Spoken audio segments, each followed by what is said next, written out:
Hello everyone. We'll start the class soon in a couple of minutes. So for today's class, the plan is to first complete discussing the solution of assignment 1. So yeah, this class 3. And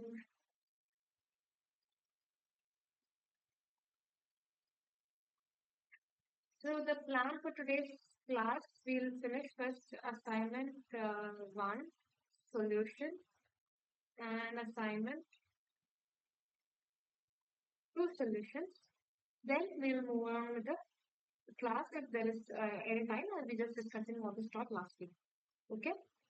Yeah. So I'll wait for 1 or 2 minutes just to see if anyone is joined, and then I'll start with the class.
Yeah.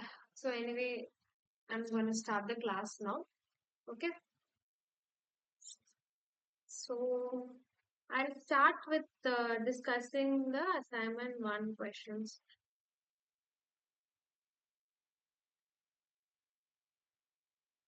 And assignment 2, followed by what was taught in the last class. So last class, we actually saw how to validate the impedance data we got, KKT, transformation, and also linear KKT. We also got an understanding about the type of circuits we can use for fitting, etc.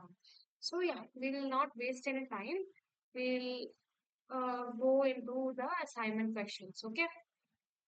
So I hope my screen is visible.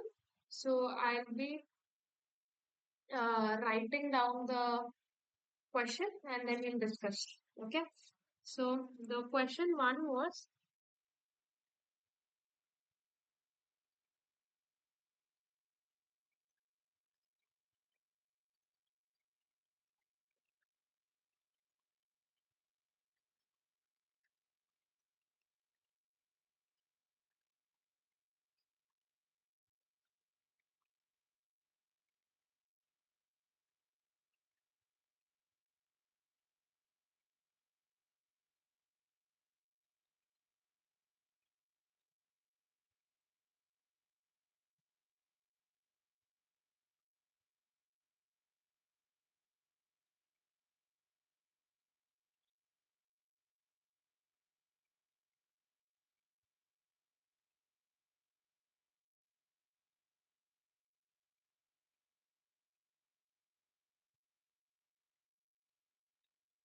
yeah.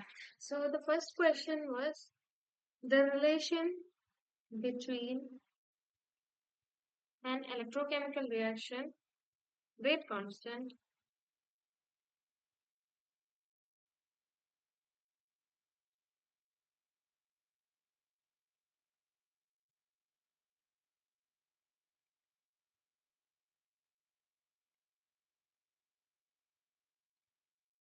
K, and potential E is. So how is the rate constant related to the potential? So this we have seen in the first class, and the answer is they are exponentially related. Now how? K, if you remember, it was related exponentially like to the power b into the potential, and B being the constant. Okay. Yeah, so this is the first question. So, if you have written exponential or EXP, I think they have given the mark. For exponentially or anything like that, they have given the mark. Now, the next question, in three electrode cell, it is preferable to have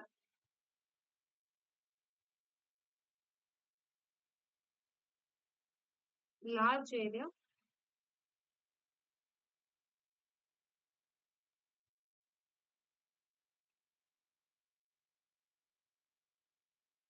counter electrode. Is it true or false? This is the question. So, the first thing that I would ask you is, what is the need for a counter electrode? So we did study in the first class that when we are connecting, if you want to know the potential of the working electrode, we are measuring it always with respect to a reference electrode. So the reference electrode should be non-polarizable. No current should be passing through it. So in order to complete the current circuit, the current has to pass through something. So that's why we are using a counter electrode. So current is flowing through the working on the counter electrode. So whatever reaction is happening at the working electrode, some other reaction, same in order to fill the complete the circuit, as a counter reaction is happening at the counter electrode. So if we are applying any current at the working electrode and we are measuring the potential change, in order to maintain that particular potential, some amount of current needs to be applied at the counter electrode. That current can be larger. So that is supplied by the equipment. So equipment has a limit to which the current can be applied. So that we also learned about the compliance voltage. It's the difference between the the voltage of working and the counter electrode. There we saw that in order to maintain that voltage at the working electrode, we are applying some current at the counter electrode, and that current can be large value. So if the counter electrode is very small, that entire current is what happens is the current that needs to be applied is very large. On the contrary, if the counter area is counter electrode has a larger area, the current density for the same current density, the current that the equipment needs to apply will be small. So in that way, the equipment can apply lower current. So it is always better to have a large counter electrode. So that is the purpose of having a large counter electrode. So the answer is true. Yes, we need to have a large counter electrode. Now third question, choose all correct options.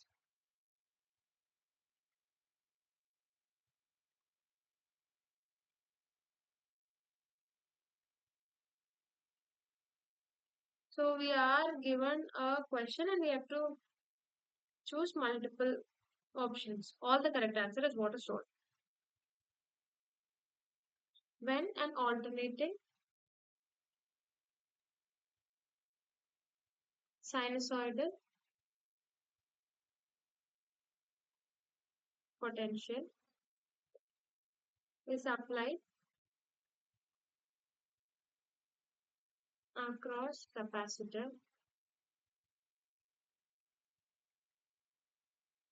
under steady periodic response,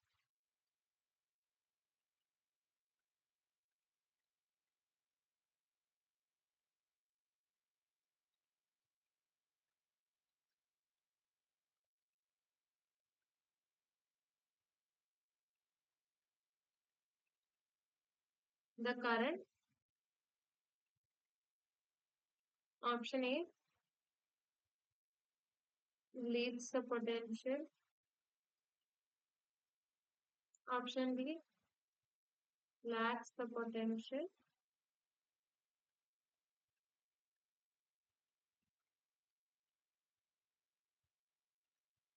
is in sync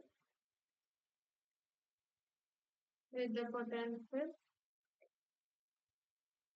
None of the above.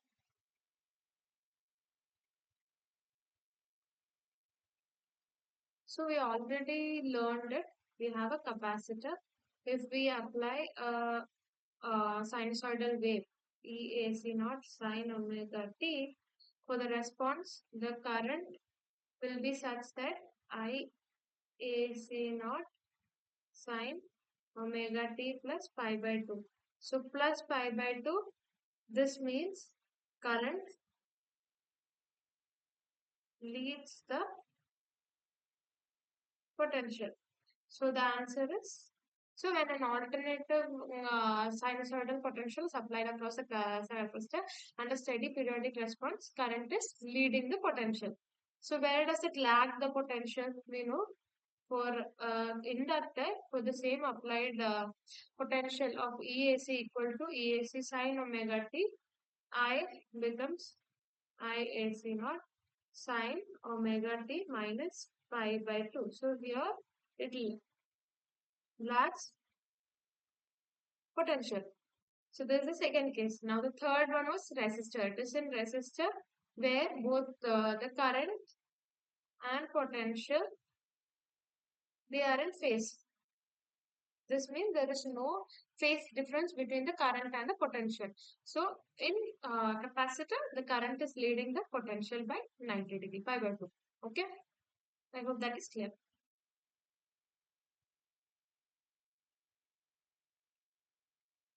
Now the next question, question 4. In complex notation,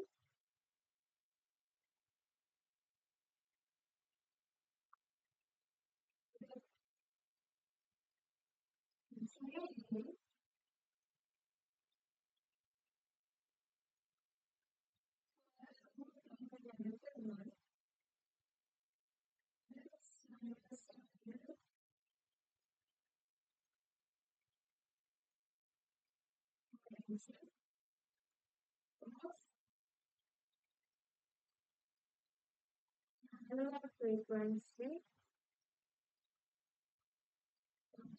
is applied.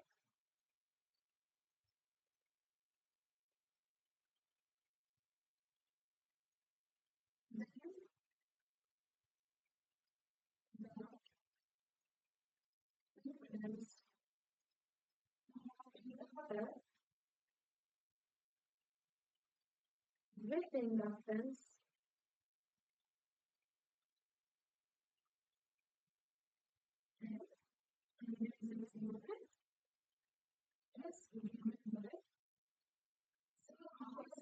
impedance given for how is the impedance given? So already what is the value? How does it come? The options, let me give. One is 1 by j omega L. The next is omega L. The C option is j omega L and D is 1 by omega L. So this is a straightforward answer. We have already seen it before. And how did we get that? So we know we have EAC equal to EAC naught sine omega t. And now, right? Sorry, just wait. So how did we derive it? So we had written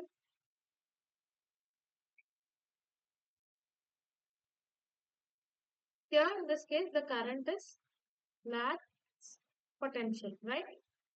So for EAC, sorry, it's EAC. We write L di by dt. This is the formula, and that is L d by dt of IAC naught sine omega t, and it becomes what? L omega IAC naught sine omega t. Now, how do we get the impedance? So that is EAC by IAC, and that is L omega IAC naught sine omega t plus pi by 2, right? Because when we are differentiating this, it becomes this d by dt of sine omega t is omega cos omega t. So we write as sine omega t plus pi by 2, right? And so this part we are avoiding. We are just looking at what is the magnitude. So that is L omega IAC naught by IAC naught equal to L omega. So omega L is the what to say the magnitude. Now what about the phase? How is the phase? The phase of EAC is it is what to say? It's lag pi by 2, right? It is ahead. EAC is ahead by pi by 2 value, right? So to account for that,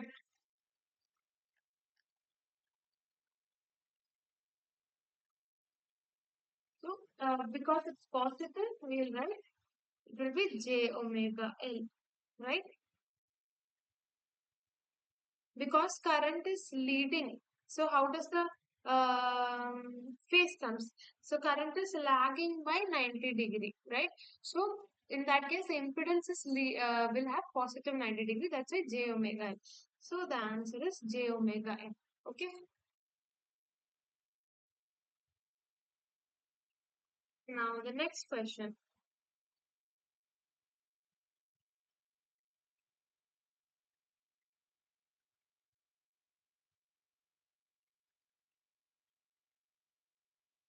In complex reaction, question 5.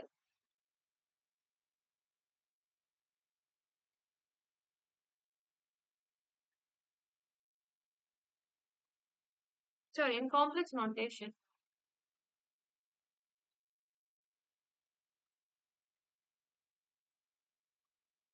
With J being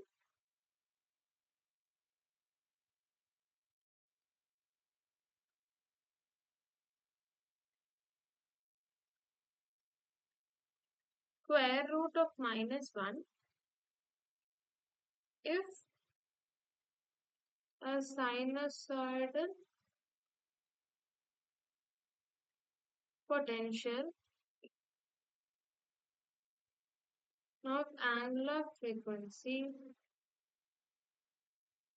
omega is applied, then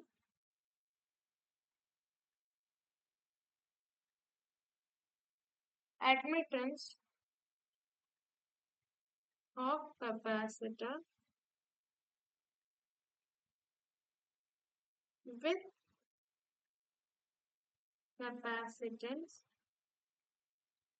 C unit farad is given by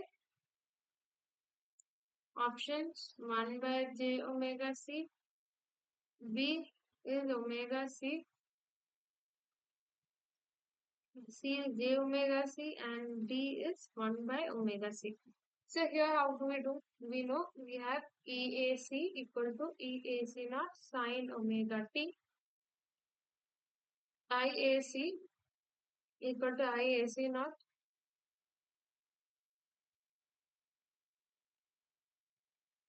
is not IAC, that is nothing but C dE by dt, right?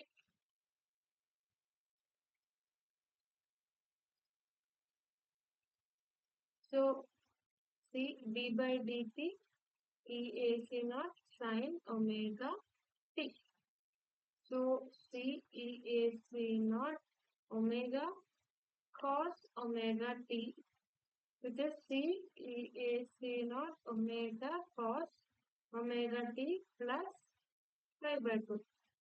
So now we have EAC by IAC as EAC naught by CEAC naught omega, right? And that is 1 by C omega. And what is the phase 0 minus pi by 2 equal to minus pi by 2, right? So it is lagging, the current is lagging by 90 degree This means the impedance is positive.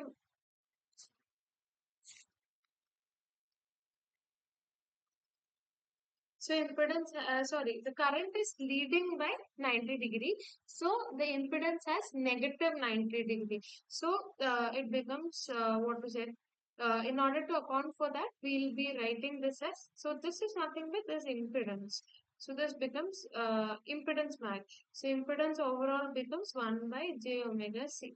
Now, what have they asked in the question? It is not to find out the capacitance. Instead, sorry, it's not to find out the impedance. Instead, it is admittance. What is admittance? Admittance is nothing but y, which is admittance, is nothing but inverse of impedance. So the answer is 1 by j omega c inverse. That is j omega c.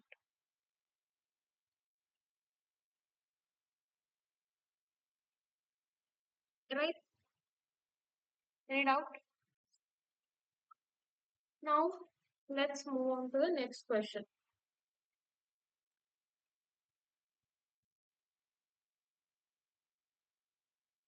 Consider.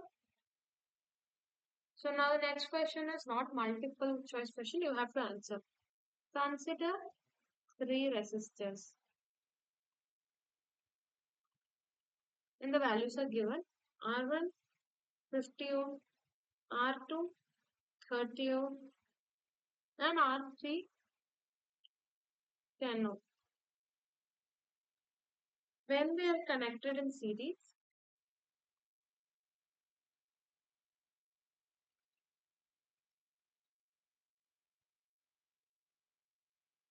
the net impedances. There's a question. So this is a simple question. You have three resistors which are connected in series.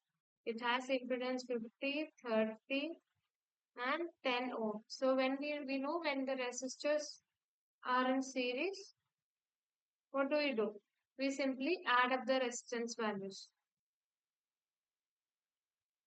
So the R is nothing but the sum of the individual resistors. The impedance of sum of the resistance of the individual resistance, which is R1 plus R2 plus R3, and you have 50 plus 30 plus 10, and the answer is 90 ohm. So you will be given mark only if you write the answer as 90 ohm. Because it's a straight question, you just have to add it up. Yeah.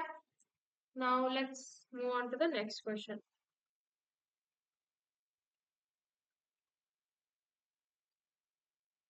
Consider three resistors, same values, okay? R1 equal to 50 ohm, R2 equal to 30 ohm, R3 equal to 10 ohm. Now the question is when they are connected in parallel, the net impedances that from. There's also a one you have to tell the answer. They're not given any options you. So you have three resistors in parallel. Now 50, 30 ohm and 10 ohm.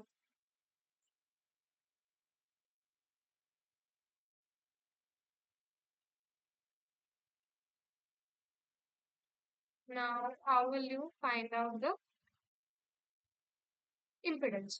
So, you know, when the resistors are in parallel, you have to take the reciprocals and add them in total and then find the inverse of it, which is the net resistance, right? So, doing the same thing, 1 by R1 plus 1 by R2 plus 1 by R3.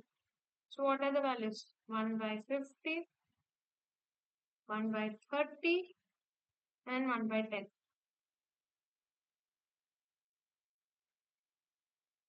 So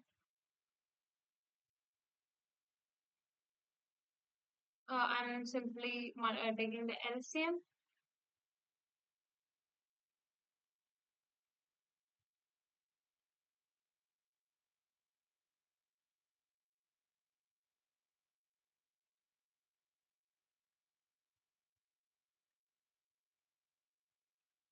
So what is the value?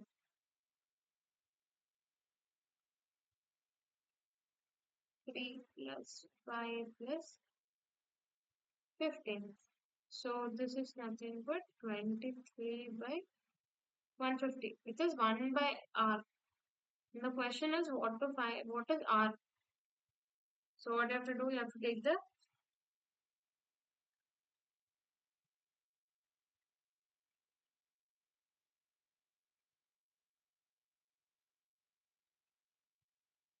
what is the answer you're getting when you're taking the inverse of it.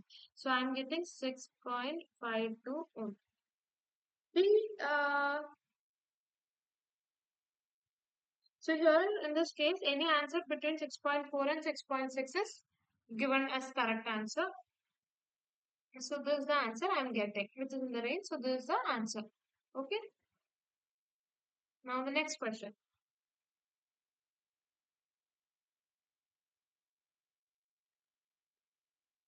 Question 8.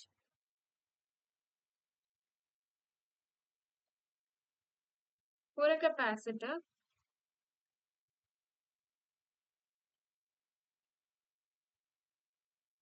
with a certain capacitance,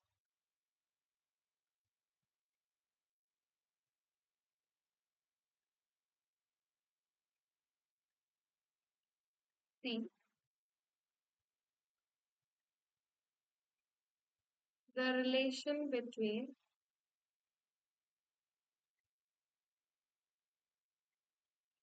current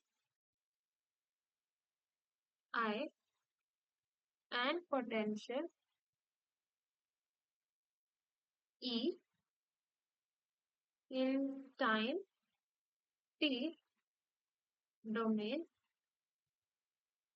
is given by, the first one is I, options are given.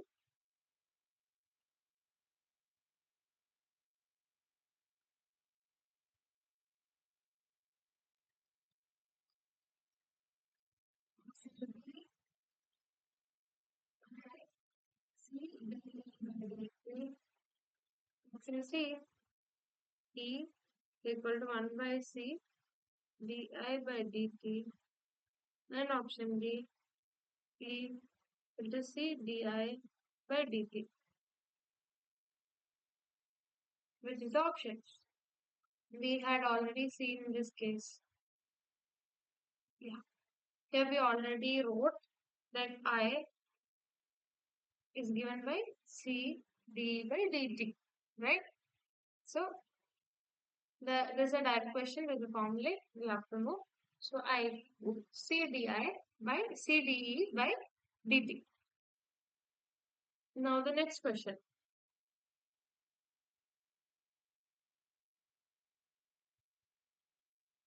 Question 9. I hope that question was clear. I mean, it's a direct formula. So now let's move on to question 9. You have a capacitor C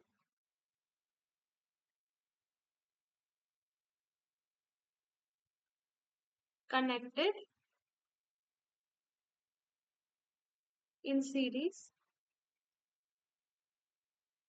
with a resistor R.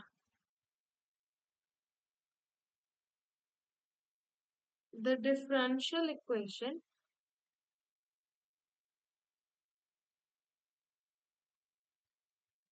describing current I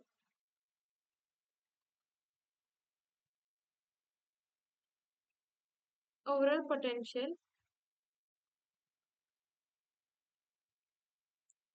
E and potential drop across capacitor EC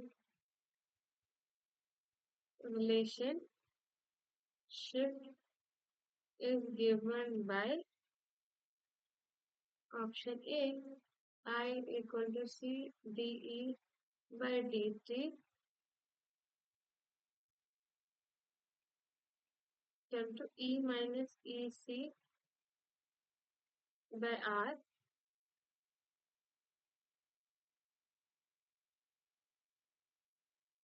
Option B, I equal to C dEC by dt equal to E by R.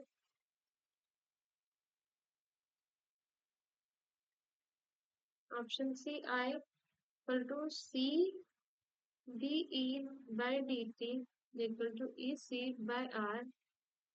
And option D, I equal to C dEC by dt equal to E minus EC by R. Okay, let's see here what is said. Here we have a capacitor which is connected in series with a resistor. The differential equation describing current I and overall potential E and potential drop across capacitor EC relation is given by. So we have to find what is the relationship between the current which is flowing. Okay. Now you see we are having both resistor and capacitor in series. So what information we have? Same current is passes through R and C, right? So the current across the resistor is same as current across the capacitor. Now, what is the current across the capacitor? We already know the formula is I equal to C into dE by dt. I cross capacitor is equal to C into dE by dt. By the way, what is this dE? What is E? E corresponds to the change in potential or that potential drop which is happening across the capacitor. And what is the potential drop that is happening across the current across the capacitor in this question?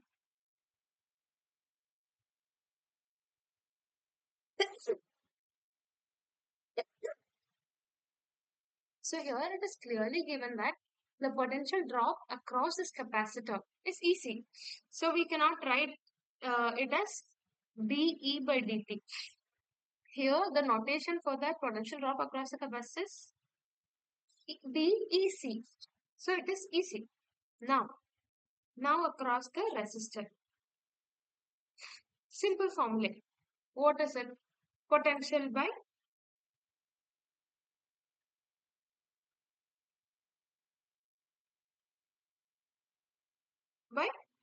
resistance. So resistance here is R. We don't have any doubt. Now what is the potential? Now we know that when the cells are, anything, capacitor and resistor are connected in series, the current passing through them is same. But the potential developed across each of the element changes. For example, here in this case it is EC. But we also know when the two things are connected in series, the current is same, but potential different, but net potential will be sum of the potential across the individual elements. So here we already know the potential drop across the capacitor is EC and the total potential is given as E. So if I say the potential by R equal to ER by R. Now what is ER? Total potential over here is E. So probably I can write E as ER plus EC. We don't know what is ER, but we know what is E and what is EC. So we can write this as E minus EC by R. So, what formula do you get? So, we know IC equal to IR. So, we can, if I'm going to the next page, IC equal to IR equal to I. You can see, I think, this one. So, IC equal to I, R equal to I, right? That's the total current. Now, that is equal to C dEC by dt. Let's see in which all equation we have C dEC by dt. So, here and here. Now, equal to E minus EC by R, which is only here. So, the answer is D. Ci equal to C dEC by dt equal to E minus EC by R. So here the idea used is we have things are connected in series, the current remains the same. So the current across the capacitor is equal to the current across a resistor. Now what is the current across a capacitor? That is CdE by dt. What is the potential drop across the capacitor? That is DEC. That's easy. Now EC by dt. Now across the resistor, we don't know what is the potential, but we know the total potential as E. It is sum of potential across resistor plus sum of potential plus the potential across the capacitor. So potential across the resistor is nothing but total potential minus potential across the capacitor. So E minus EC by R. So this is the equation, right? I hope that's clear.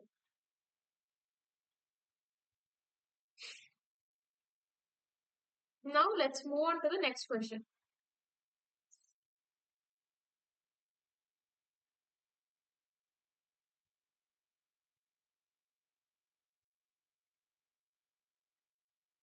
Using circuit given below, calculate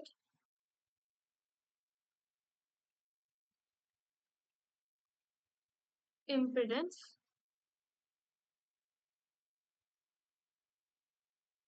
at a frequency of 100 hertz. So we have to calculate the impedance at a frequency of 100 hertz. Now we are given our solution equal to 20 ohms. Here our solution is equal to 100 ohms. RT equal to 150 ohm. CDL equal to 20 microfarad.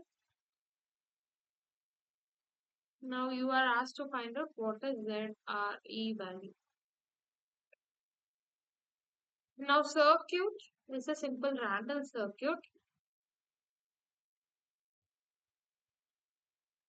So we already know this is our solution.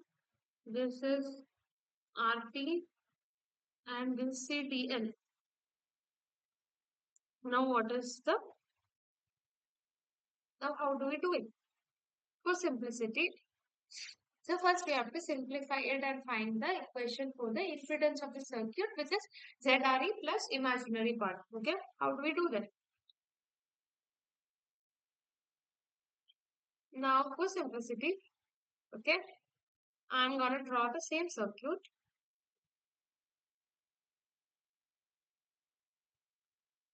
And our solution, I'm saying it's R1, this is C1 and R2 because it will be easy for me during the derivation. Now, let's do it. We know what we can first do it. This both are in parallel. So let's find the impedance. When they are in parallel, the impedance becomes, we have to take the inverse and add it up. And then you have to take the overall inverse. That's how it comes. So let's do that first. And then we'll add up. This entire thing is then in series with R1. We'll simply add it. So let's do it. What is Z? So this one, the net impedance, let me write as ZP. That is because they are in parallel, I'm just giving a notation. And that becomes 1 by impedance due to C1 plus 1 by impedance due to R2. Right? So what is this? 1 by j omega C1 plus 1 by R2. Right? So I'm taking the inverse j omega C1 plus 1 by R2. Now let me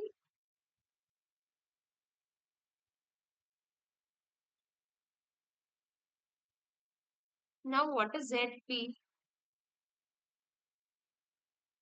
ZP is nothing but 1 by j omega C1 plus 1 by R2. Let me draw into the next page. So we have R1, R2, C1. So the equation that we got is ZP equal to 1 by j omega C plus 1 by R2, right? So to simplify, what I'm going to do is I'm going to first multiply the entire equation with R2. R2 and here also R2. What do I get? R2 j omega C R2 plus 1. Now what I can do is there is a j. So I want to get rid of the j from the denominator. What can I do? I can simply take the conjugate. So what is the conjugate here? It is 1 minus j omega C R2. Right? So I'm going to multiply both R2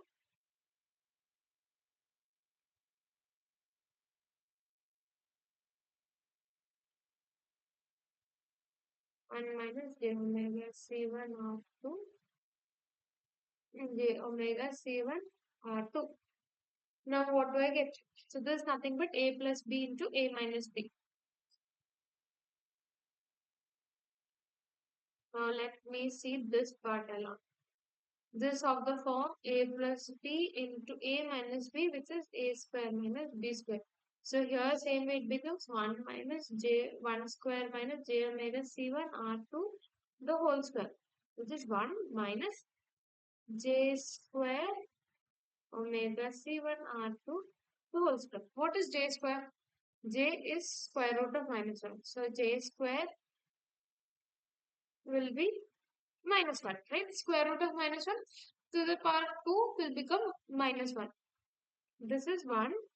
Minus of minus becomes plus because this one will also be negative. Negative of negative plus omega c1 r2 the whole square. Right? Now I'm going to substitute it there. So this is at the top. Now if I'm looking into the entire equation, it becomes r2 1 minus j omega c1 r2 by 1 plus omega c1 r2 the whole square. This is ZP. Now let me write as the real part separate and the imaginary part separate. So here the real part is R2 into 1. That is real. The next one R2 into j omega C1 R2. Because it has j, it becomes a negative part. Let me rewrite that equation once again. R2, and just opening the bracket, j omega C1 R2 the whole square by 1 plus omega square C1 square R2 square. Now, what am I going to do? This set parallel. What is the equation? Sorry, the circuit. You have,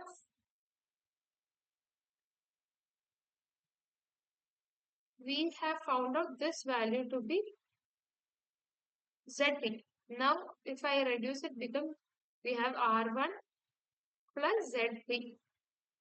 Now, both of them are in series. So, the net impedance is R1 plus ZP. Why we are adding? Because they are in series.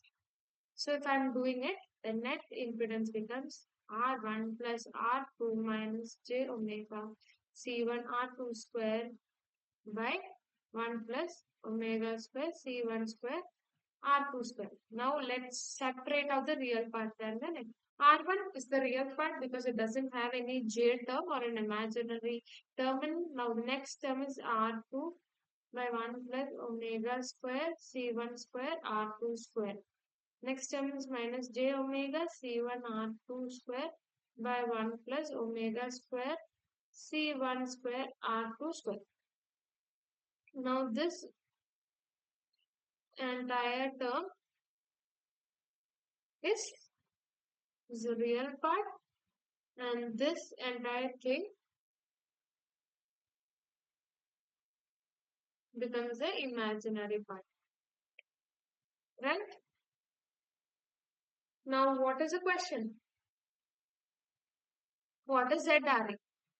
So let us write the answer to the question. So first let me draw the circuit because I don't have the values. May have to look into it.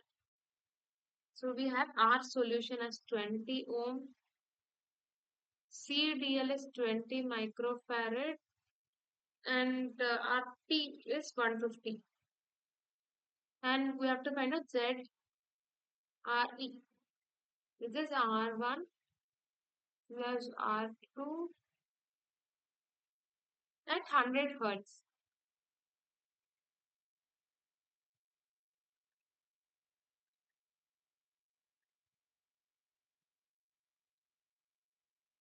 Now 1 plus omega square C1 square R2 square.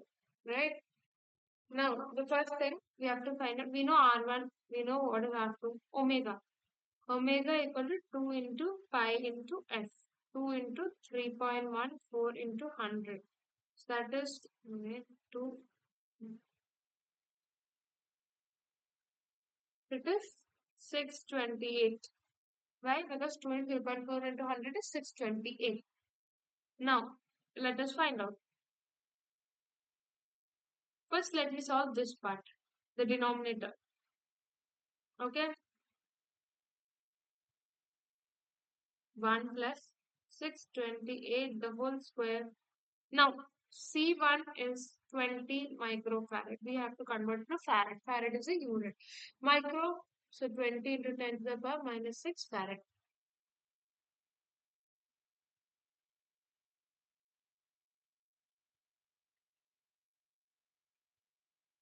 R2 square is 150 square.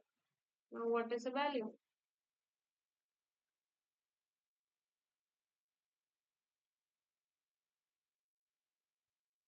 So 10 to the power, there is a 0 and this one, so 10 to the power minus 5, I'll write 10. So it's 28 into 2 into 150, the whole square. 1 plus 10 to the power minus 10, 628 into 300. 3 I'll take out, 10 to the power 4, this becomes 10 to the power minus 6.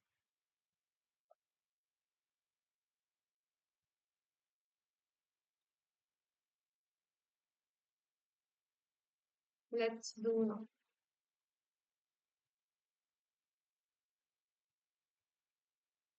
So the value is 6, 8 into 3, 1884 into 1884.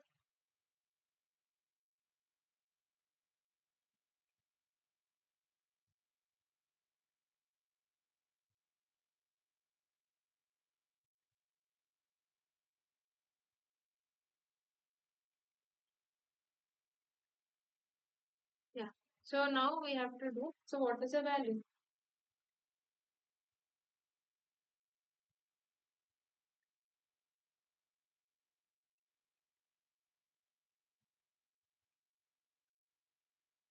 So this value is 1.3.54, 4.54. Now let's do. Okay. R1 is 20. R2 is 150. And the denominator I got 4.54. So 150 divided by 4.54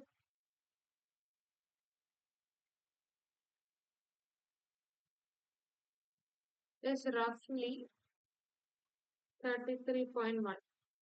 So 33, that is 53.1. What is the answer? So for them, they have given that the answer should be between 51 to 55 ohms. And my answer is 53.1. So the answer is correct. Okay. Is there any doubt? With a simple mathematics, you will have to first solve it and find out the entire impedance equation. So it can be for another equation, can be a complex equation. You have to follow the same step where you are simplifying it, then finding out So what is the real part? What is the imaginary part? And then you can substitute the values and you'll finally find out the value. Okay. Now, the next question. Question 11. Use circuit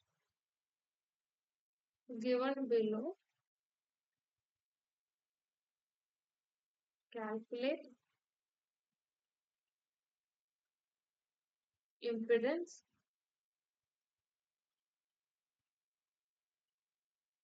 at frequency of 100 hertz. It's same as the previous value, that is 100. So, okay, we'll first write down the question and then see. Here, R solution equal to 20 ohms, RT equal to 150 ohm, CDL equal to 20 microfarad,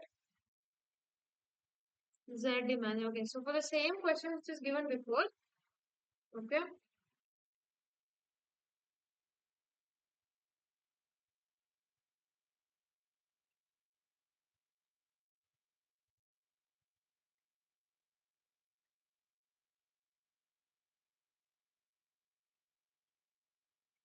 you have to find out the real part.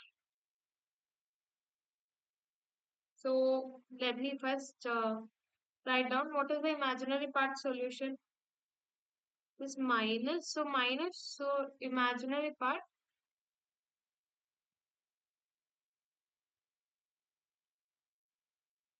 is given by j omega c1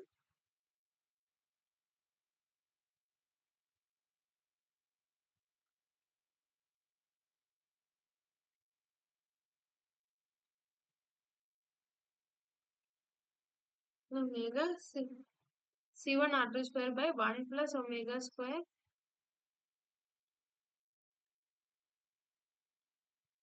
c1 square r2 square. So this is the equation. Okay.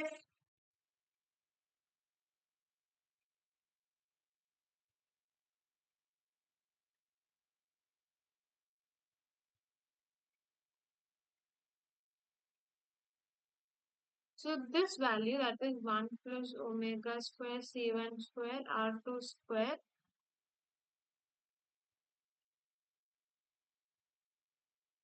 this we already found it in the this one, and that value was 4.54. Okay, now let us find out what is minus. Don't forget the negative value. Okay, that's a mistake I'm gonna make.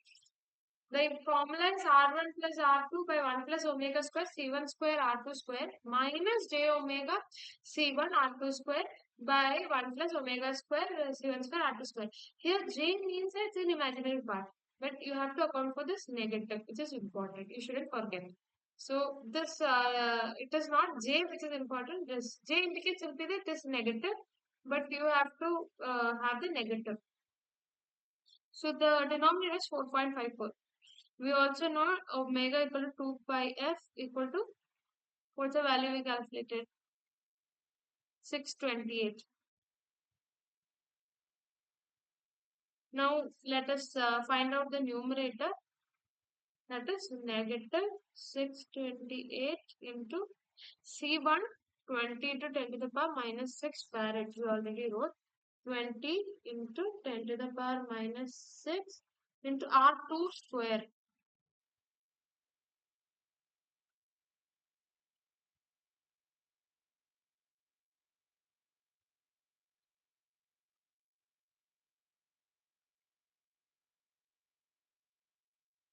R2 value is 150. 150 square, right? Just calculating the numerator part. Okay, so let's do it. 628 into 20 into 150 into 150 into 10 to the power minus 6. 282.6. So if I substitute here, it is negative 282.6 by 4.54.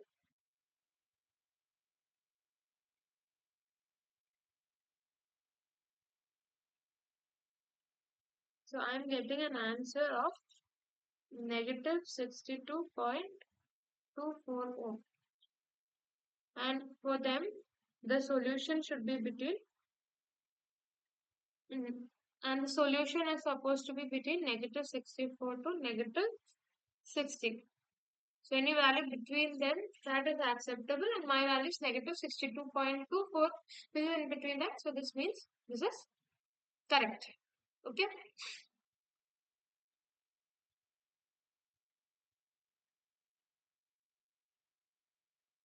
Now the next question,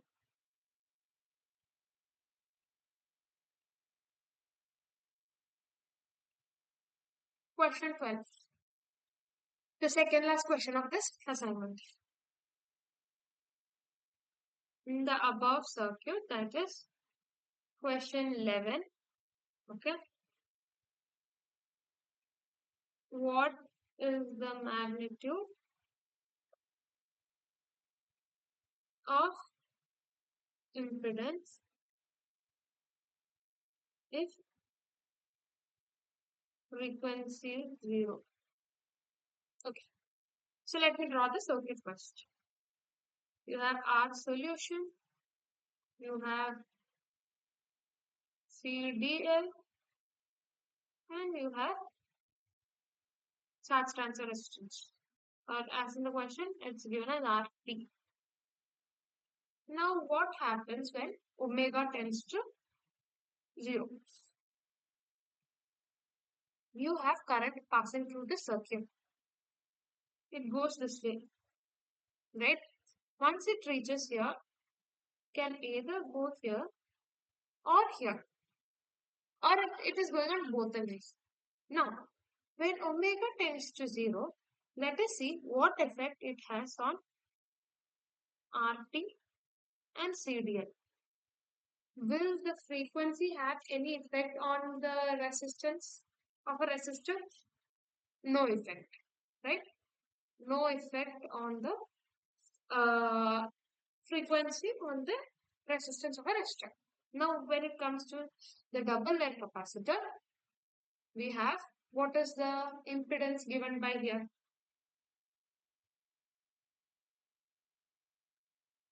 1 by j omega CDF. When omega, this is the impedance of the capacitor. When omega tends to 0, this entire term becomes infinity. So this means when omega tends to 0, this will have infinite resistance. So this root has infinite resistance. So that means no current will pass through this because it's offering infinite resistance. And this circuit will reduce to R solution.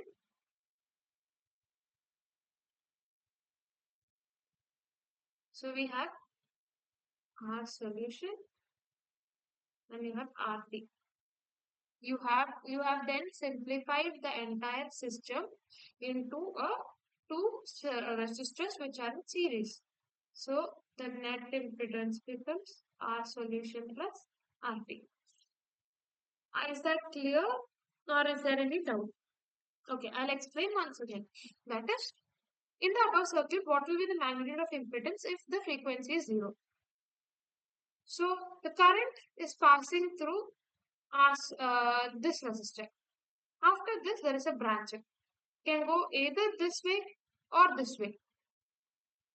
What happens in this way? What happens in this way? That is what I'm showing. Omega tends to 0. Can either it is going through RT, it is also going through CDL or double layer capacitor. What is the effect of frequency on a resistor? There's no effect. So basically, whatever frequency, the resistor of the resistance doesn't change.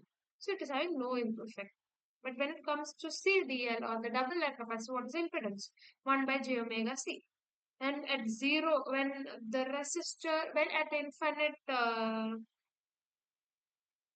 when frequency is 0, frequency is 0 means 2 pi f equal to omega. when frequency is 0 or 0, the omega also tends to 0. Because it is 1 by 0, it becomes infinite resistance. So if this is offering infinite resistance, here there is no effect. This infinite resistance means no current can pass through. So the entire current is passing through this resistor. So the circuit reduces to R solution and RT being in series. Now if I add it up, R solution plus RT. So what is the value? What is the value of R solution in RT? It is 20 and 150. It is 170 ohm. So if you get 170 ohm, your answer is correct. Okay. Is that correct? Is that okay? Now let's move on to the next question.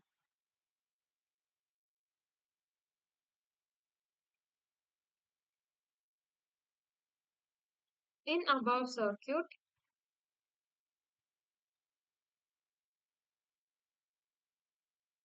what is the value of impedance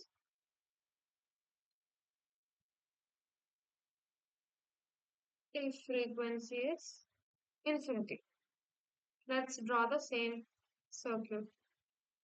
R solution, CDL,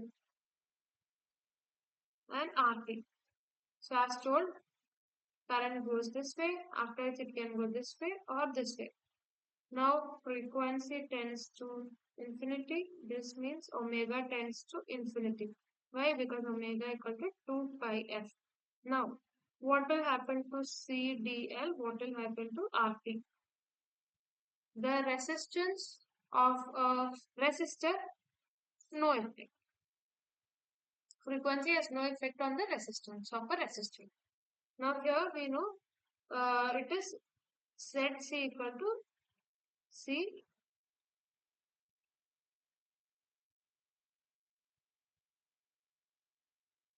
equal to 1 by j omega c. 1 by j omega c. Now what will happen? At omega tends to infinity, this entire term becomes 1 by infinity equal to 0. This, what does this mean? This path, when the impedance or when the resistance offered by capacitor becomes 0, it means this path is offering no resistance. This has a value, that is 120, right? This 150. This has a value 150 ohm and it is not affected by the frequency. But here, no resistance or we can say negligible. So whenever you have to route, you always prefer to go where there is less problems, right? Same way here, when there are two pathways, in one pathway it is offering negligible resistance and another path it has support resistance around 150 ohm. So it will obviously go through the path in which the resistance is negligible, that is through the capacitor. So the circuit reduces to R solution and CDL. So here, because omega tends to infinity, this is offering zero resistance. So what is the net impedance? One R solution. Now what is the value? It is 20 ohm. So the answer value for this is 20 ohm. Okay. Now for the same question I'm asking, if what will happen if I am replacing a capacitor with inductor? I'm simply asking. You have a resistor, the value is 20 ohm. Everything else I'm keeping it same. Here RT equal to 150 ohm, and here you have an inductor. Okay, inductor. And what is against when omega tends to what is against? Sorry, frequency tends to infinity. This means omega also tends to infinity, right? Plus two paths can either go through RT, no effect of what to say frequency on the resistance of a resistor. Now for an inductor, we have j omega L as the impedance. So The impedance of a inductor is given by j omega L, right? And here the question is when frequency tends to infinity, or otherwise omega tends to infinity. So here in this case, when omega tends to infinity, what will happen? J omega L also tends to infinity. So j omega L tends to infinity. This means this path is offering infinite resistance, or no current can pass through that. So this means this entire circuit will reduce to, you have R solution and another RT, and becomes 170 ohms. This case is similar to the case when we have zero. What is the impedance? If you have a capacitor in parallel to resistor, when frequency tends to zero, it is similar to that case. So it depends upon which element you are having. You have to do an understanding. You have to find out what is the resistance in each pathway, and then you have to make the inference. Okay. So by this, we are concluding the assignments solutions for the assignment number 1, where it had 13 questions.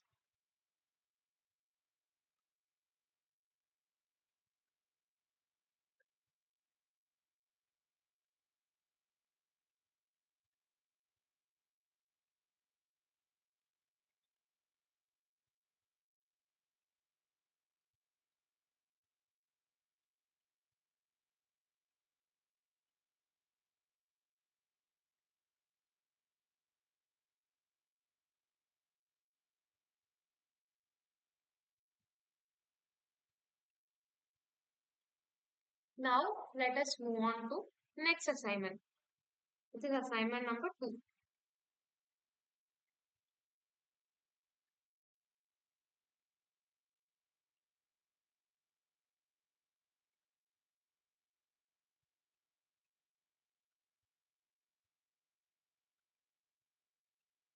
Assignment 2 has 10 questions, and it's more of a theoretical type. Like unlike assignment 1, it is more of a theoretical type.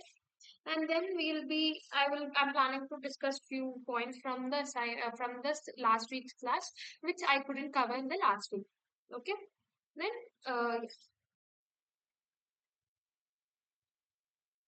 the question 1.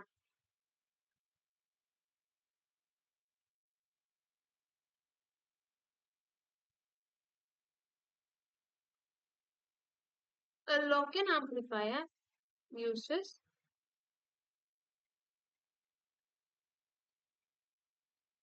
following method.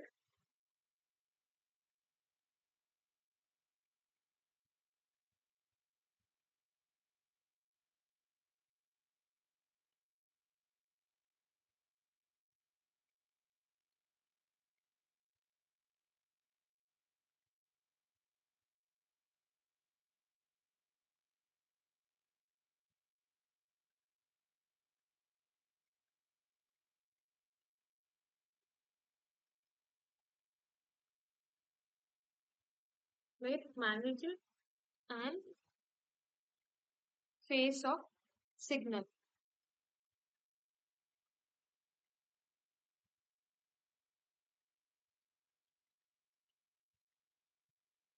First one is Fourier transform. B is FFT. C is cross correlation.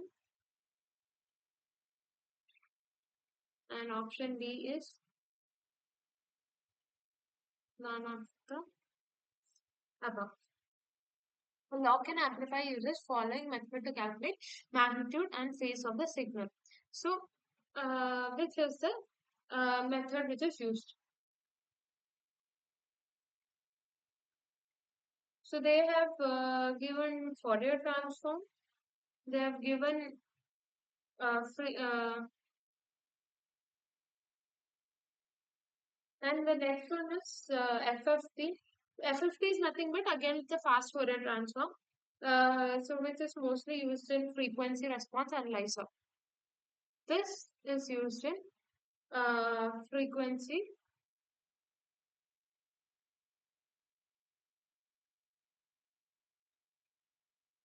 or sometimes cross correlation can also be used. But here, for in lock-in amplifier, the technique used is cross correlation. So this we had seen in the last class. Now, question 2. So that was a direct theory question. Okay. Now the next question is for batteries.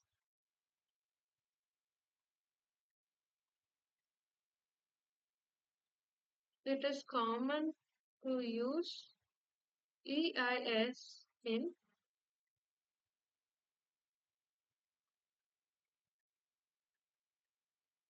odd harmonic random phase multisign,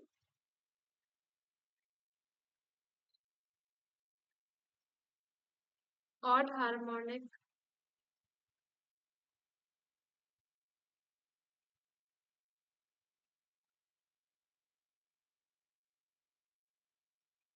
Schroeder phase multisign, pseudo galvanostatic, and option D, pseudo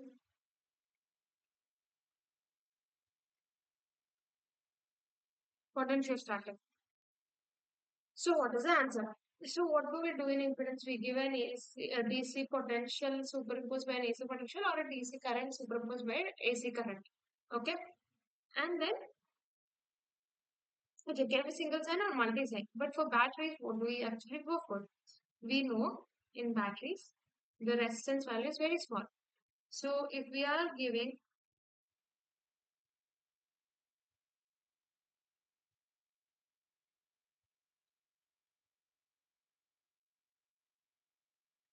if we are giving, what to say, potentiostatic, if I'm giving some small value for like 10 millivolt and I have to measure the current. And I told in batteries the thing is the impedance. It's very small value.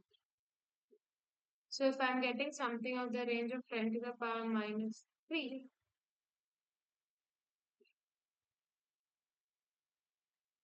you see how much I have to give 10 by 10 to the power minus 3.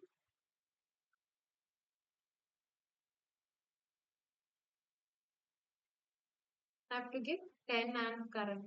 This value is going to be very large. So we cannot go for pseudo potentiostatic. Now what happens to pseudo galvanostatic? In pseudo galvanostatic, instead of giving potential as the input, we are going to give current as the input. So current value is like, so we know, so there we are measuring the potential. Current value will be something small, current perturbation something 10 milliamps into small resistance. So overall, the value of what to say,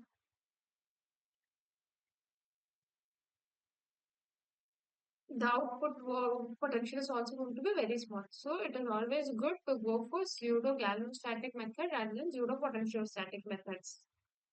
We don't need to go for multi-sign option because it's giving us a reasonable, it gives us a reasonable impedance data without any noise. So pseudo galvanostatic is the right option. Now the next question.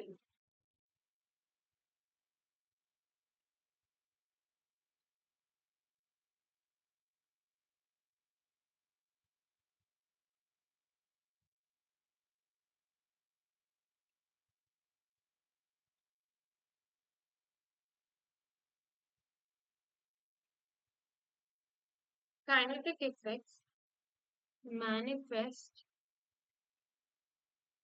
mainly in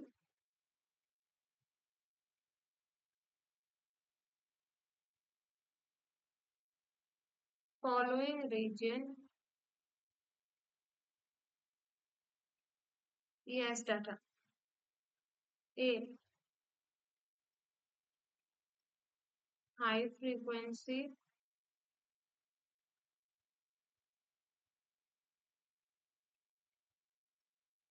Mid and low frequency,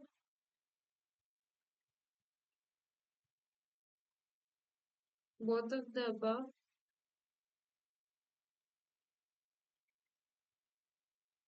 No, not the above. So, in the high frequency regime, what is happening is the data is acquired very fast, and we are not allowing any time for the system to undergo any reaction or something. So, mostly at the high frequency region, we get information about the double layer. Okay. And in the low frequency region, wherein there is low and mid frequency, there is a sufficient time for some reactions that's happening to proceed and all. So, hence in these regions, we get the kinetic and mass transfer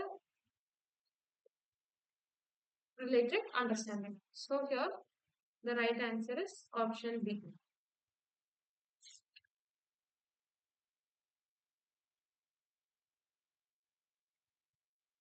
Okay. Now, question 4.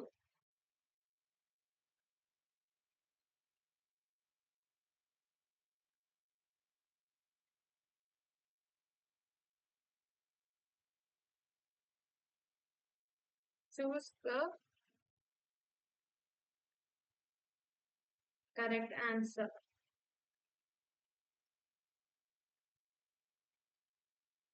Higher harmonics can cause can arise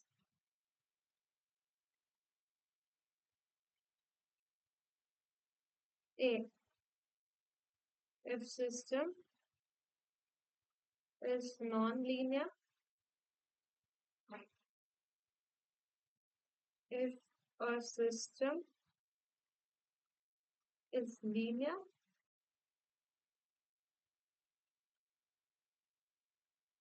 if system is linear but DC bias, like the system is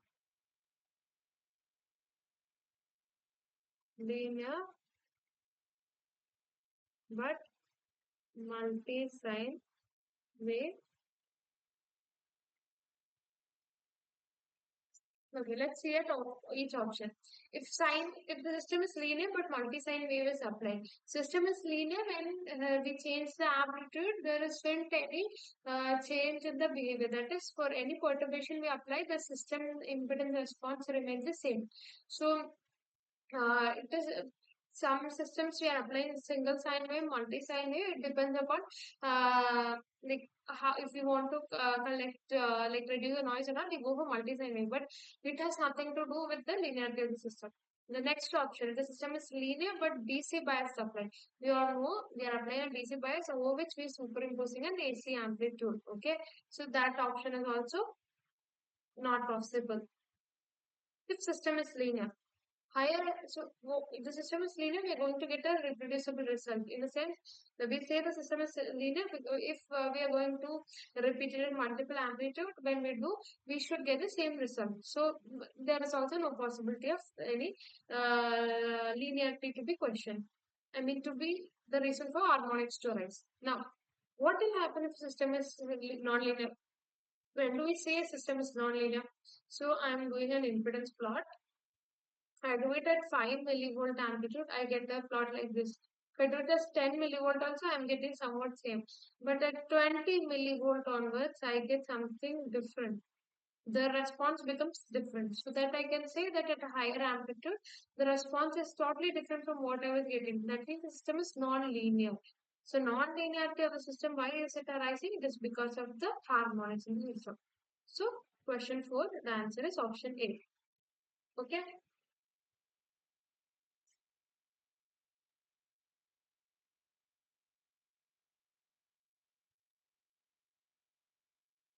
Hmm. Now question 5.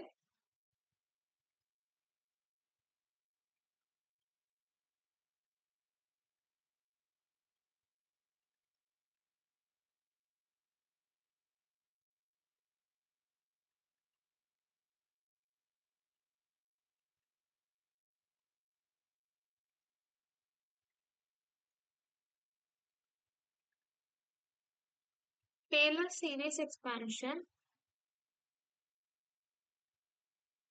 I'll write in next page.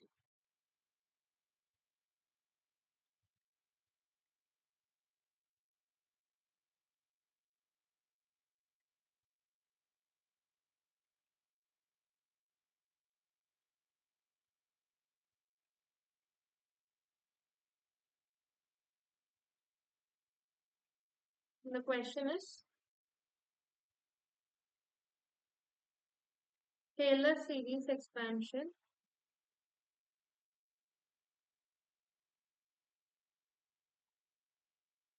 of E A sine theta is given by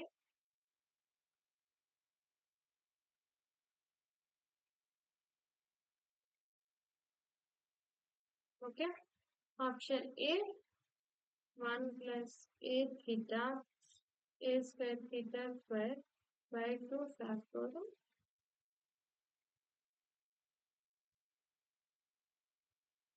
Now option B A theta plus A square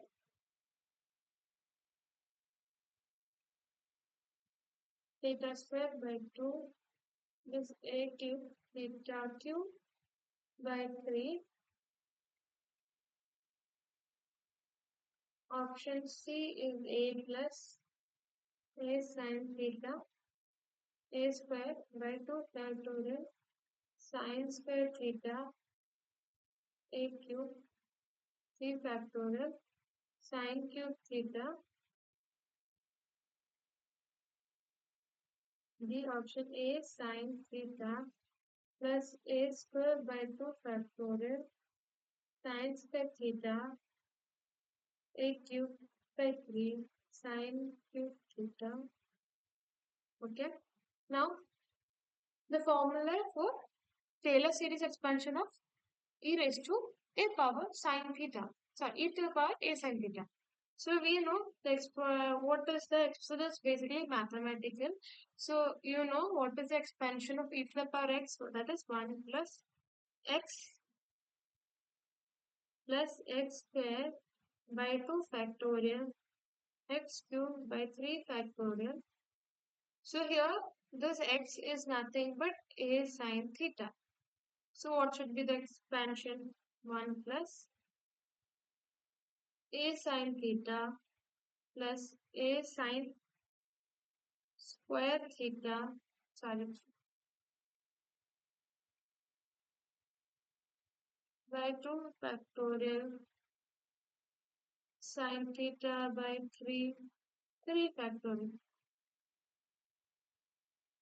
If I write it as it's given, a square by 2 factorial sine square theta plus a cube by 3 factorial sine cube theta, which is nothing but it is option.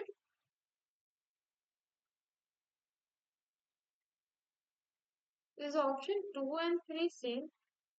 Sorry, C and B and C same? No, this is my mistake I wrote. So the answer is this. What is the thing? Here they have factorial. Here you don't have any factorial. I mean that factorial term is not there. So the option is option C. Now let's go on to question 6.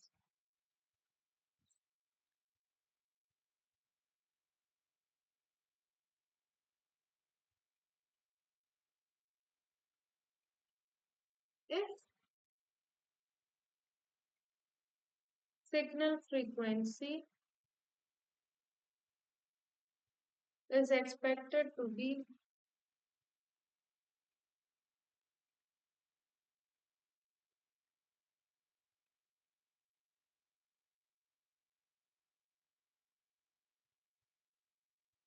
3 Hertz,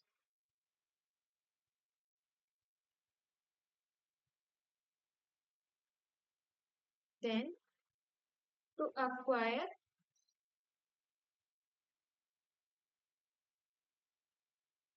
5 cycles data must be acquired for how many seconds? So the options are not given. Okay. So you have to tell. If signal frequency is expected to be 3 Hertz, so you have the frequency as 3 Hertz. Okay. And you have to acquire 5 cycles. So how much time you will need to collect this much data? That means 3 Hertz, meaning what is, so for one cycle, okay, you have a cycle whose frequency is 3 Hertz. So what is the, you need to find out the total time for 5 cycles. So what is the time for one cycle? How do you find out the time for one cycle? That is 1 by f. That is 1 by 3. This is nothing but 0.33. Okay, right? This means to take one cycle, you need 0.33 seconds. So how many such cycles are they talking about? 5 cycles. So what is the total time? 5 into 0.33.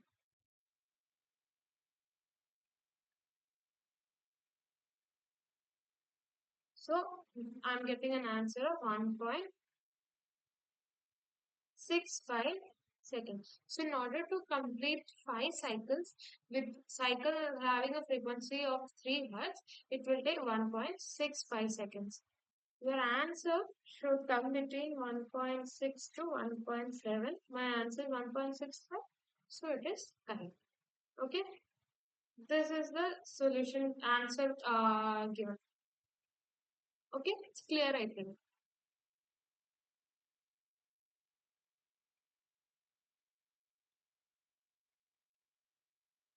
Now next one is a theory question.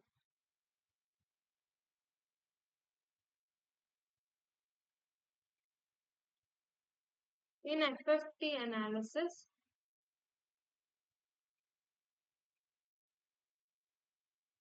number of harmonics that one can measure increases when option measuring duration is longer,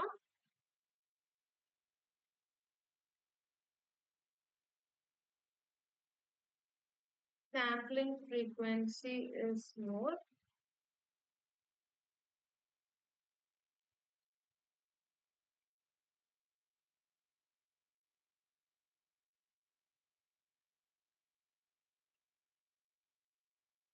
option C,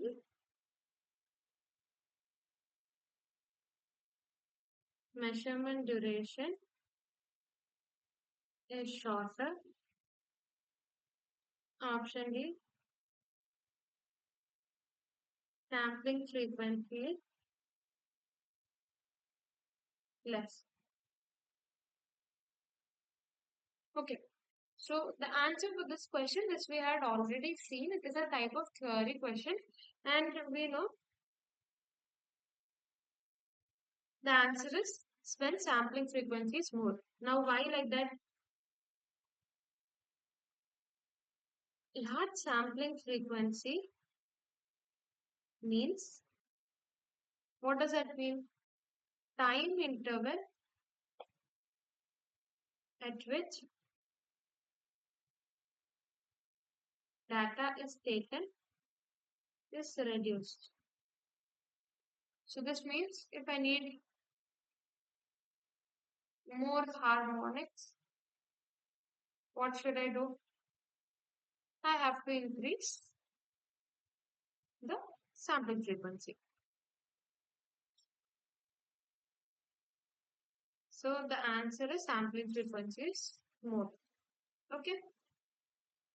Now the next question is question 8.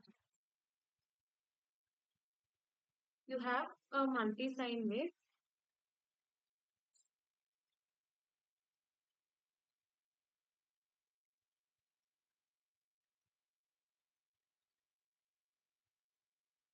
Yeah, so before moving on to question 8, we haven't looked much into uh, multi-sign wave. So let's first look into that and then we will discuss the answer. So what is multi-sign you have?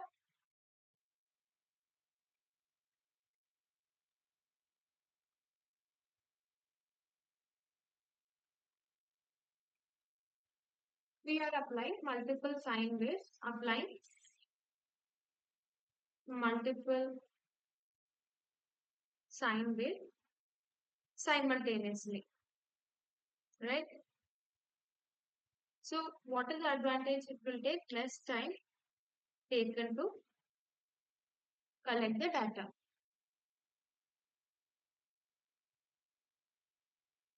right? So that's why we are applying multi-sign. So what will happen in a multi-sign? The period of combined wave. The period of combined wave has a period corresponding to the wave having the larger period. Period of combined wave has period corresponding to wave having large period.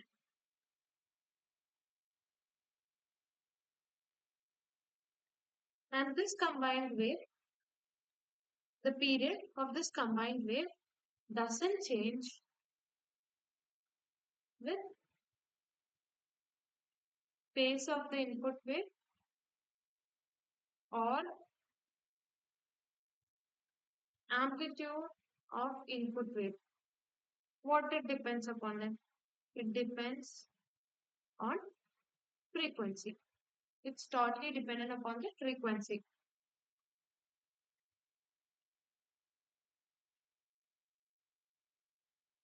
So a combined wave has frequency of base frequency. What does that mean? Time period of the combined wave depends on the wave which has the higher period. I'll just write down.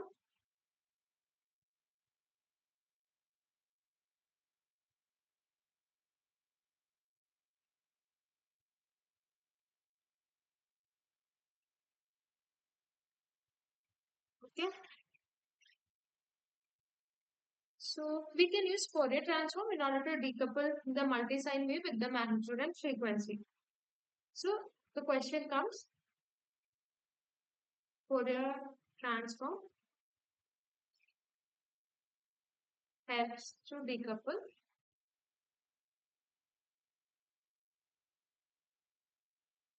multi-sign wave with magnitude and phase. So the question is how to find the period then. So I'll write down how to do and then we'll solve that question. So write frequency ratio. So what we have to do is write frequency ratio of input waves in terms of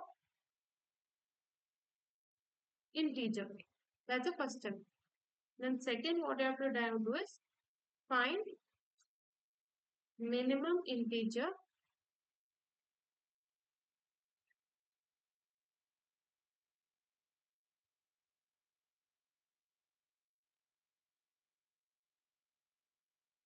the value, minimum integer multiplier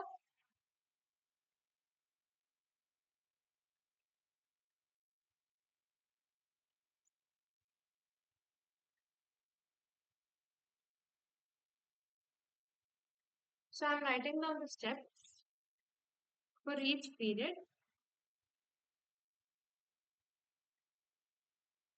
so that the product integer into period is same for all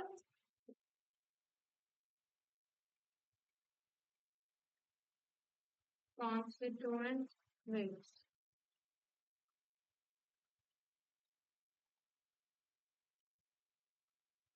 Now from that, we'll find the combined wave frequency. So first we have to write them in terms of their period, then we have to multiply it with a number such that all of them have a minimum integer value. From that we'll find out the combined wave frequency. So I'll give a question for that and then that's an assignment and then we'll solve it.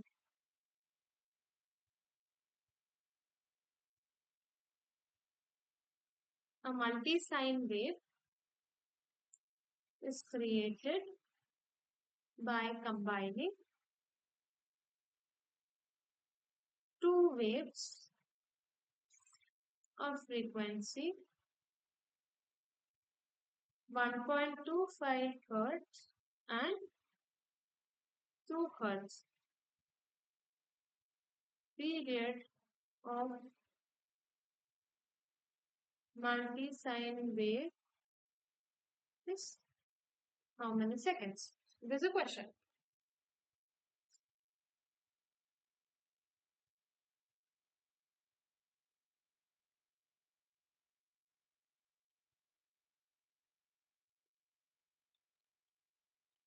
So, as I told, what is the first step? You have two waves of frequency 1.25 Hz and 2 Hz. Write the frequency ratio of the input waves in terms of integer. So, how do we do that? So, first we have to write it in terms of period. What is the period? This is 1 by 1.25 and this is 1 by 2. Right? Now, find the minimum integer multiplier for each period so that the product is same for all the waves. Now, I have to convert this into an integer by multiplying it with the small.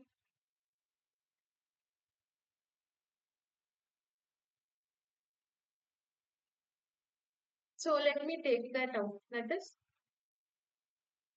I have 1.25.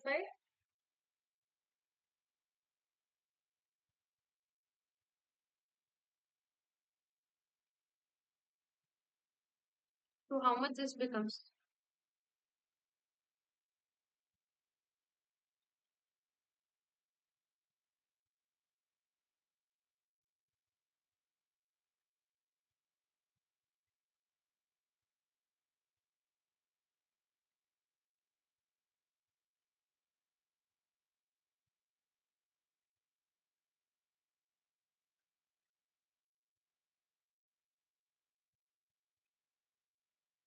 Okay.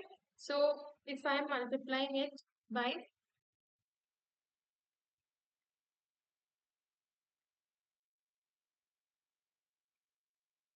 so let me multiply it and see how can I make it into an integer.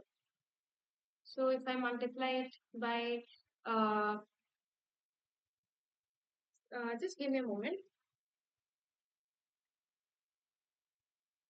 I have to multiply it then with an integer such that all of this becomes a whole number. Okay. So if I do that with,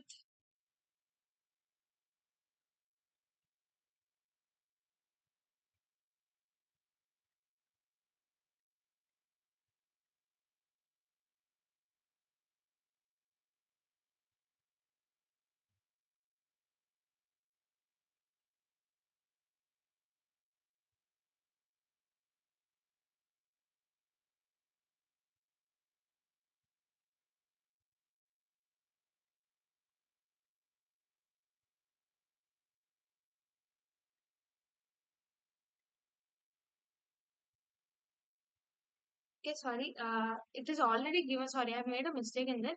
So it is already given in terms of hertz. So if I what with what number do I need to multiply so as to make them into whole numbers? So here it becomes into 4. This is the minimum number because if I multiply by 2 or 3, it wouldn't become. Here again it becomes.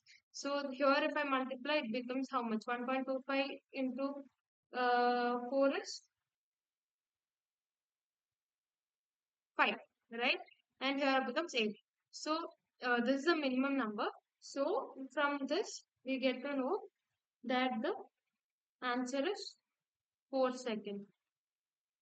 So this is how we have to find out what is the minimum number by which we have to multiply and so as to get the value. Okay. Now the last question. Consider two sine waves of frequency f1 equal to 1 hertz, f2 equal to 2 hertz. Which of the following integrals have non-zero values? Choose all correct answer.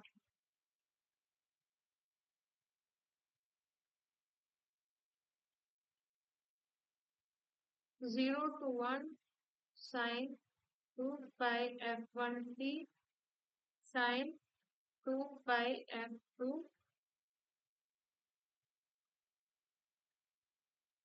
t dt. Next is 0 to 1 sine 2 pi f1 t sine 2 pi f2 t dt.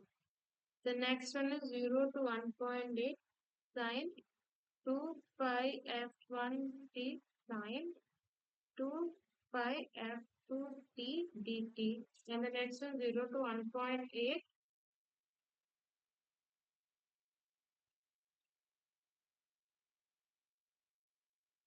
Sorry, this is 0 to 2. Next option is 0 to 2 sine 2 pi f1 t sine 2 pi f2 t dt.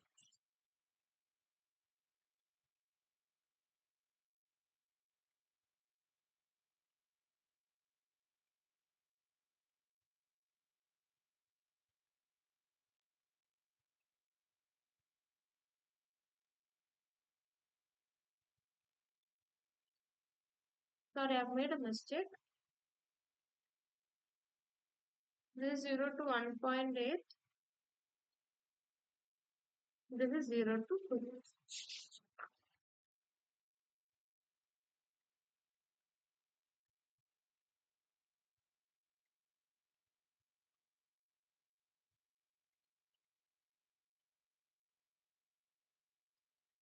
So here we know the right answer is the direct is based on the orthogonality value. So for an interval, when that the coefficient in the sign terms they are not similar, they are orthogonal and they equal 0.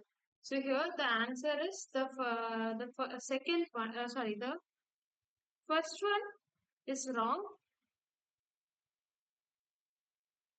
The answers are okay. I myself made a mistake. This is not F2. This is F1. So the answers are B and again 0 to 1.8 sine 2 pi f1 t sine 2 pi f2 t dt. Okay. So these are the right answers. Now the last question. Choose all correct options to improve signal to noise ratio,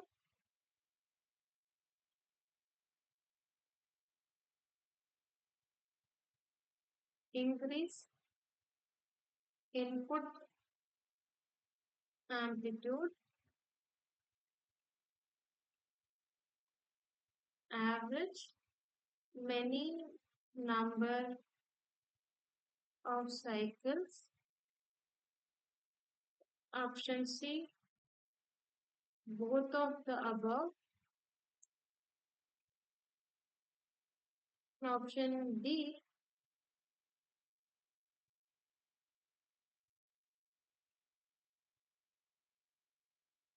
none of the above. Choose the correct option. To improve the signal to noise ratio, we have to increase the input amplitude or average main number of cycles, both of the above or none of the above. So, what happens when the amplitude is very small?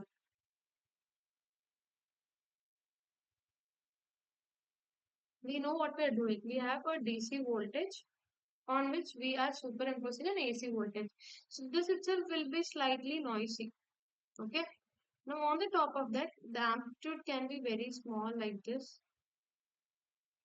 or it can be big like this, or it can be very large like this. So if you see this case, we are talking about this case, small amplitude means what? We cannot distinguish noise and signal. So in this case, signal to noise will be very poor. Here, when it's too large, non-linearities come. So one way to overcome the signal to noise ratio is poor means what we can do is we can increase the amplitude a little so that we can so it becomes such that the amplitude is distinguishable from the noise. So increasing the input amplitude is correct. Now when there is so much noise, one way, instead of applying a single sine wave, we can allow multiple sine waves as together we can give in a multi-sine wave. So in that way, like we can give, that means we are averaging out many number of sine waves. Sorry, averaging out, instead of giving a single cycle, we are going for multiple cycles. So averaging over number of cycles will also help us to reduce the number of noise. So both of this are correct. So option C, both of the above is correct. Okay. So in this, so we have finished discussing.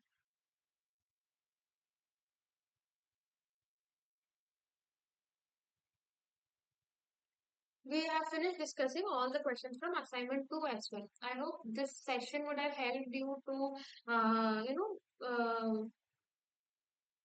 solve the questions. So anyway, many of you would have enrolled for the exam, so you will be taking the assignment seriously. Otherwise, also everyone can write the assignments. So I hope everyone was able to follow, will be able to follow the questions and answers based on. I mean, it will. This session could have been would have been helpful. I hope this would have been help. This is helpful for you people to understand and cross check if your answers are correct, if you have made mistake, where you have made mistake, etc. So yeah, that's for today. And now we'll be meeting on next for the next week on Saturday, where we by then I think the third assignment will due date will be also approaching, and then we will be discussing the third assignment, and we will discuss some things related to third assignment. What to say? What to start that week and all. Yeah. So that's all from my side today. I mean, if you are not seeing the class, but you are seeing the recordings after some time and you have any doubt, you can either you can ask me there, or you can post it in the discussion box where I will try to answer the questions if I. Yeah, yeah. So that's all for today. Now we'll meet on next week. We'll discuss about the third chapter. Thank you all.